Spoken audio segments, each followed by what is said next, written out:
পেশেন্টরা আসছে যারা ডায়রিয়া নিয়ে আসছে, ভমিটিং, মাইল্ড ফিভারও থাকছে। তো এইটা এখন প্রায় ঘরে ঘরেই আমরা দেখতে পাচ্ছি, ছোট কি বড় কি। তো এটার মেনটেনেন্স মানে আমরা কিভাবে এটাকে হেল্প করতে পারি না আমাদের ওষুধ দিয়ে, বা পেশেন্টদেরকে কিভাবে আমরা রিভাইভ করুন বলুন, বা ম্যানেজমেন্টগুলো কিভাবে কি করতে পারি, একটু যদি আপনি বলেন। হ্যাঁ, দেখো, আজকে তোমাদের তো একটা ছোট ক্লাসের মতোই নিয়ে নিই, তাতে তোমরা সবাই এটা জানতেও পেরে যাবে। হ্যাঁ, এটা ঘটনা, কারণ যেহেতু আমাদের এই ক্লিনিকে রোজ ধরো যদি সব মিলিয়ে, মানে আমার পেশেন্ট মিলিয়ে, তোমাদের যারা ইন্ডিভিজুয়ালি আমাদের এখানে যে ক্লিনিকে তোমরা বসো, যে ফ্রি ক্লিনিকে বসেও, তাদের মধ্যে যে পেশেন্টগুলো আছে, তাদেরতে দেখা যাচ্ছে যে প্রচুর এরম পেশেন্ট আসছে আমাদের কাছে। তো দুভাবে আমরা বলতে পারি। একটা, বর্তমান মেডিকেল সায়েন্স ওটাকে কিভাবে বলছে, আর আমাদের হোমিওপ্যাথিক ভিউ কি আসছে, সেইটা দিয়ে যদি বলি, দুটো ভাগে ভাগ করে নিতে পারি আমরা।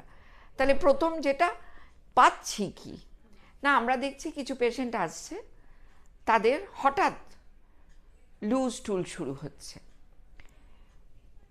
একবার দুবার নয়, বেশ ভালো রকম লুজ টুল হচ্ছে, তার সঙ্গে তারা প্রচণ্ড দুর্বল হয়ে যাচ্ছে, ফিভার আসছে, কিন্তু ফিভার ওরম নয় যেমন ধরো একটা গ্যাস্ট্রোএন্টারাইটিস বা এরকম কোনো ইনফেকশন থেকে যখন ফিভার হয়। যেমন এর আগেও তোমরা রোটা ভাইরাস পড়েছো, এর আগে তোমরা পড়তে গিয়ে কলেরা পড়েছো, এরকম। যদিও কলেরা এখন আর নেই, আমি বোঝানোর জন্য বলছি। তো যে ব্যাকটেরিয়াল বলো বা ভাইরাল যে ইনফেকশানই তোমরা বললো না কেন, তাতে আমরা দেখি একটা জ্বর আসে। ইনফেকশানের জ্বর মানে সেটা প্রচণ্ড, মানে হাই ফিভার এসে যেতে পারে, তার সঙ্গে একটা শীত ভাব থাকবে। এবারেরটা কিন্তু একটা পিকুলিয়ারিটি, সেটা হচ্ছে জ্বর অতটা আসছে না, ম্যাক্স টু ম্যাক্স 100 100.1 বা তোমার 101.2 এরকম থাকছে, এবং সেটা টানছেও না অনেক দিন, একদিন কি দুদিন। কিন্তু লুজ টুল শুরু হচ্ছে, সেটা কমছে না।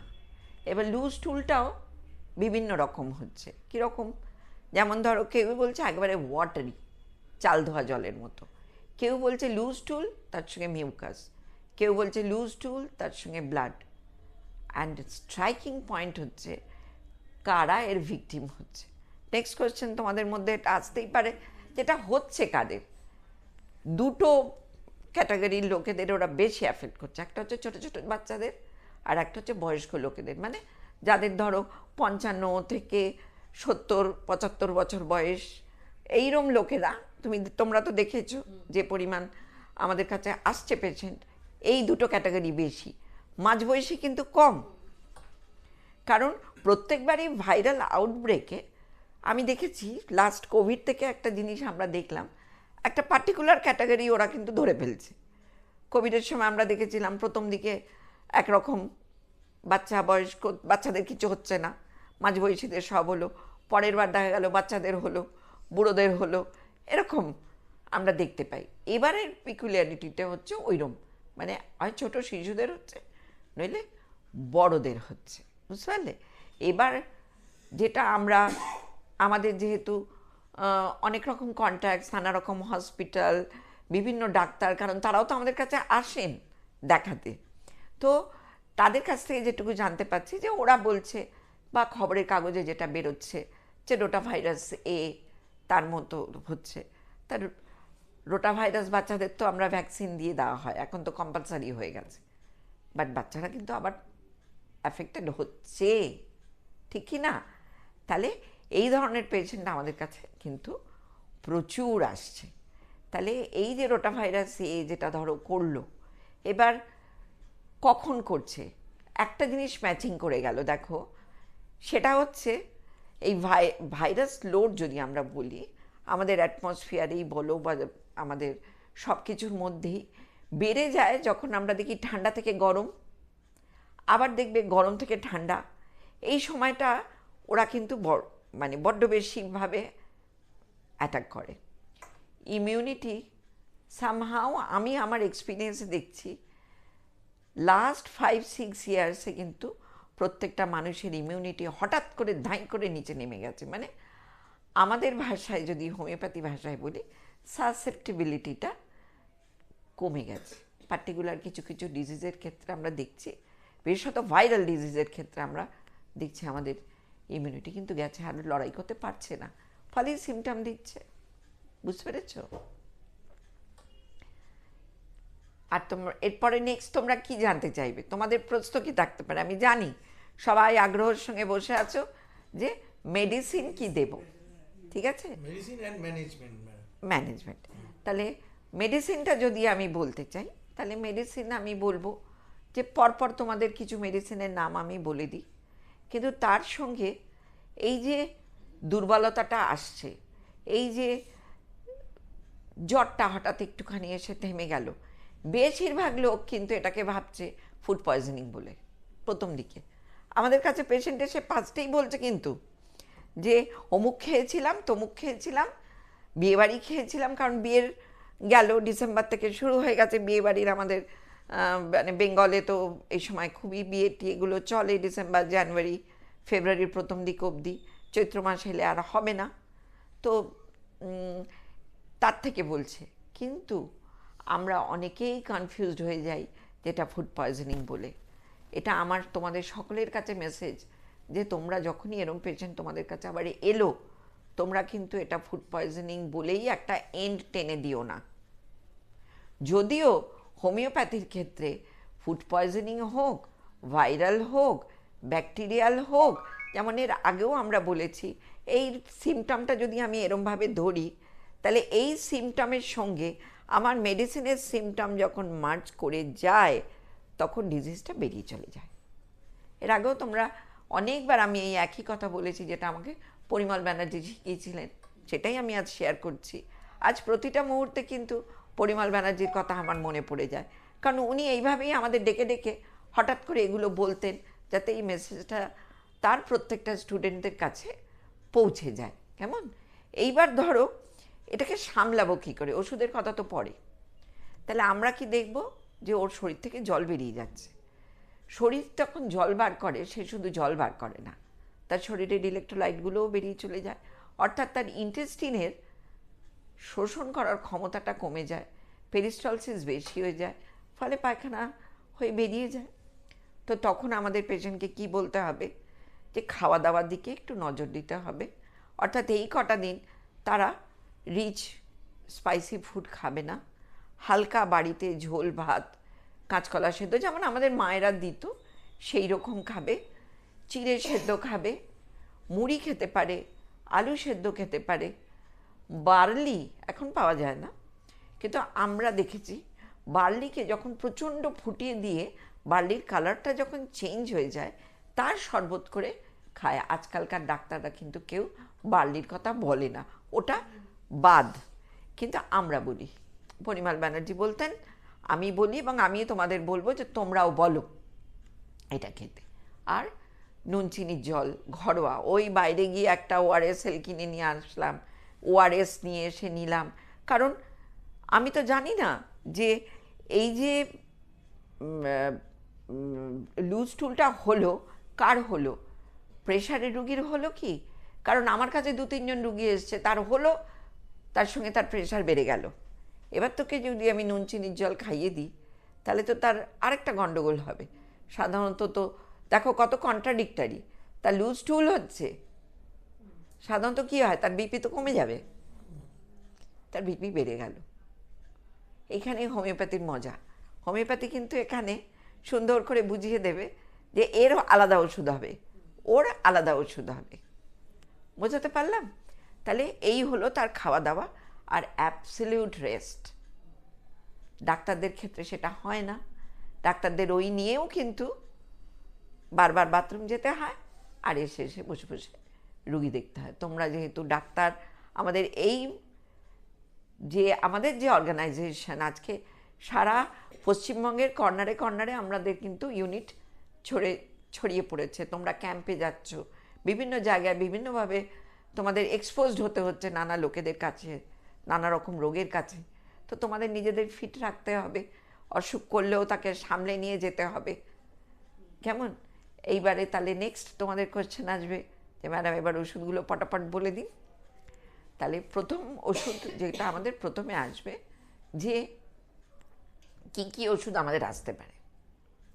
পডোফাইলাম আসতে পারে, আর্সেনিক আসতে পারে, আর্সেনিক অ্যালবাম আসতে পারে, ভেরেট্রাম অ্যালবাম আসতে পারে, কিউপ্রামেট আসতে পারে, নাক্স ভূমিকা আসতে পারে, মার্ক কর আসতে পারে, মার্ক সল আসতে পারে, ক্যান্থারিস আসতে পারে। কিন্তু এইবার আমার প্রশ্ন হচ্ছে যে মগজে রাখো, এই যে তোমাকে বলছি মগজে রাখো। স্যার বলতেন মগজে যেটা রাখবে সেটা লিখে ঢুকবে না, বুঝতে পারছো? আরেকটা মেডিসিন ক্রটনটিক, সেটাও আসতে পারে। কেমন? এবার আমরা তাহলে আলাদা করতে হবে আমাদের কি করে? না, আমি দেখব যে পায়খানা করে আসছে, বলছে ও ভেরেট্রাম অ্যালবামের কথা তো বলতে ভুলে গেলাম, নাকি বললাম মনে নেই, ভেরেট্রাম অ্যালবামও আছে। তাহলে প্রথমে আমরা যদি এক এক করে আসি, দুটো চারটে বলে দিচ্ছি কারণ বাইরে প্রচুর পেশেন্ট অপেক্ষা করছে, তোমাদের ছোটোর উপর বলে ছেড়ে দিলাম। তাহলে সেইখানে প্রথমে পডোফাইলাম যদি আসে, একবার এসে বলছে জলের মতো হচ্ছে, একবার এসে বলছে একটু যেন কেমন সবুজ সবুজ লাগছে, একবার এসে বলছে একটু হলদেটে হলদেটে মতো আসছে, হ্যাঁ, এবং খুব দুর্বল হয়ে রয়েছে, পেটে কোনো ব্যথা ট্যাথা নেই। তাহলে পডোফাইলামের কথা তোমরা চিন্তা করো। কিন্তু যেই পেটে ব্যথা দিয়ে আসবে তখন তোমাদের আর শেখানোর কিছু নেই, তোমরা সবাই জানো যে কোথায় কিউপ্রামেট আসবে, কোথায় অ্যালোজ আসবে, আর কোথায় মার্ক কর আসবে।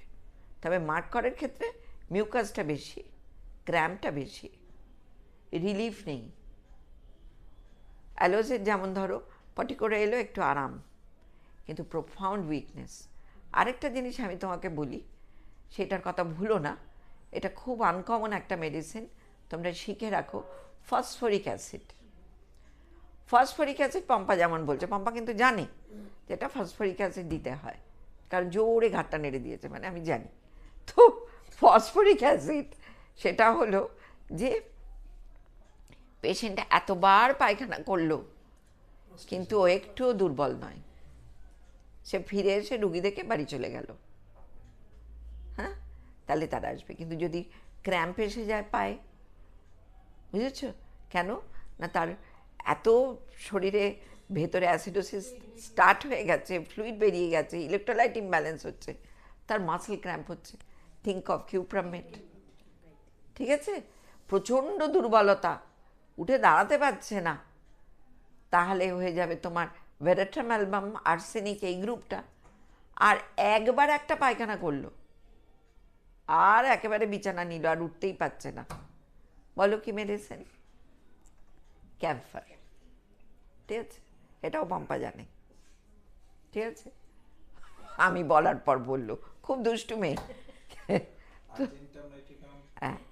আর্জেন্টাম নাইট্রিকামের ক্ষেত্রে এখানে আমি আমার এই কদিনের অভিজ্ঞতায় দেখলাম তার জুরিসডিকশন অনেক কম, ওয়্যারাজ চায়না পরের দিকে এলে ভালো, যদি না তার পেট ফাঁপে, তার খিদে নেই, পেটটা ঢপ ঢপ ঢপ ঢপ করছে, পুরো পেট ফুলে রয়েছে এবং দুর্বলতা রয়েছে, তাহলে চায়না আসবে। কিন্তু এবারের এই ভাইরাসে ওইরমভাবে পেট ফাঁপছে না, খিদে কমছে কিন্তু পেট ফাঁপছে না, তাহলে তার যে দুর্বলতাটা এলো, যখন সব থেকে সে সুস্থ হয়ে যাচ্ছে, চায়নায় সুন্দর লেখা আছে একটা ডেবিলিটেটিং ডিজিজের পর যখন ওর উইকনেস থেকে একে রিগেইন করতে হয়, চায়না ইজ দি মেডিসিন।